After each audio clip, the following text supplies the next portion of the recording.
Hello friends, welcome back to pinks kitchen Tamil.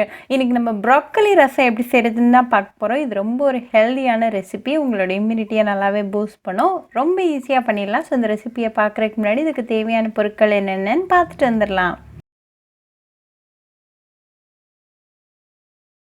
ஒரு இடிக்கிற கல்லில் 1 டீஸ்பூன் அளவுக்கு மிளகு, அப்புறமா 1 டீஸ்பூன் அளவுக்கு ஜீரகம் சேர்த்துக்கோங்க.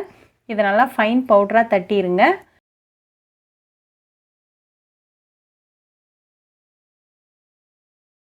இது கூட ஒரு 10 பல்லு பூண்டு, கொஞ்சமாக கருவேப்பிலை இலைகள், அப்புறமா ஒரு பச்சை மிளகாய் சேர்த்துக்கோங்க. இதையும் நல்லா இடிச்சிருங்க.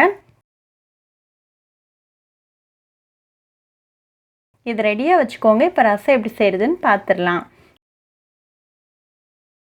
ஒரு மண் சட்டியை சூடு பண்ணிக்கோங்க. அதில் 1 டீஸ்பூன் அளவுக்கு எண்ணெய் சேர்த்துருங்க.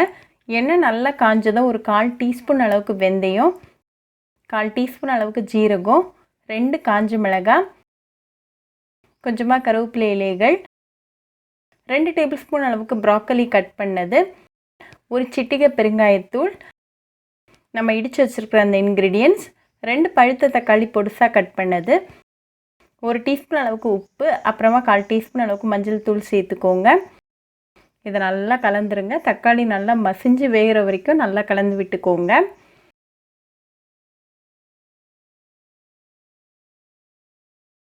இப்போ தக்காளி நல்லா வெந்து ரெடியாக இருக்குது. ஸோ இது கூட ஒரு 1/2 கப் அளவுக்கு புளி தண்ணி, அப்புறமா 2 கப் அளவுக்கு தண்ணி சேர்த்துக்கோங்க.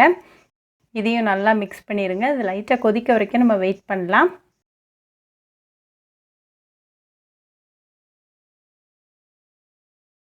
இது லைட்டாக கொதிக்க ஆரம்பிச்சதும் ஃப்ளேம் ஆஃப் பண்ணிவிட்டு கொஞ்சமாக கொத்தமல்லி இலைகளை தூவிடுங்க. இப்போ நமக்கு சுவையான ப்ராக்கலி ரசம் சூப்பராக ரெடி ஆகியாச்சு. இதை நல்லா சூடாக சாதம் கூட சர்வ் பண்ணி உங்கள் ஃபேமிலி அண்ட் ஃப்ரெண்ட்ஸ் கூட என்ஜாய் பண்ணுங்கள். ரொம்பவே ஹெல்த்தியான உங்களோட இம்யூனிட்டியை பூஸ்ட் பண்ணக்கூடிய ஒரு ரெசிபி. ஸோ கண்டிப்பாக இந்த ப்ராக்கலி ரசம் ரெசிபி உங்கள் வீட்டில் ட்ரை பண்ணி பாருங்கள். ட்ரை பண்ணிவிட்டு எப்படி இருந்துச்சுன்னு எனக்கு கமெண்ட்ஸில் சொல்லுங்கள். இன்னொரு சூப்பரான ரெசிபியோடு உங்களை வந்து பார்க்குற வரைக்கும் பாய் ஃப்ரெண்ட்ஸ். உங்களுக்கு இந்த வீடியோ பிடிச்சிருந்தா லைக் பண்ணுங்கள், ஷேர் பண்ணுங்கள், கமெண்ட் பண்ணுங்கள் அண்ட் மறக்காமல் சப்ஸ்கிரைபும் பண்ணிடுங்க. கூடவே பக்கத்தில் இருக்க பெல் ஐக்கானையும் கிளிக் பண்ணிக்கோங்க. அப்போ தான் நான் போடுற வீடியோஸ் எல்லாம் உங்கள் நோட்டிஃபிகேஷனில் வரும். உங்களுக்கு ரெசிபிஸ் இங்கிலீஷில் பார்க்கணுன்னா பிங்க்ஸ் கிச்சன் சேனலை பாருங்கள். சேனலோட லிங்க் நான் அந்த டிஸ்கிரிப்ஷன் பாக்ஸில் கொடுக்குறேன். மறக்காமல் செக் பண்ணுங்கள். இன்னொரு இன்ட்ரெஸ்டிங்கான ரெசிபியோடு உங்களை வந்து பார்க்குற வரைக்கும் பாய் ஃப்ரெண்ட்ஸ்.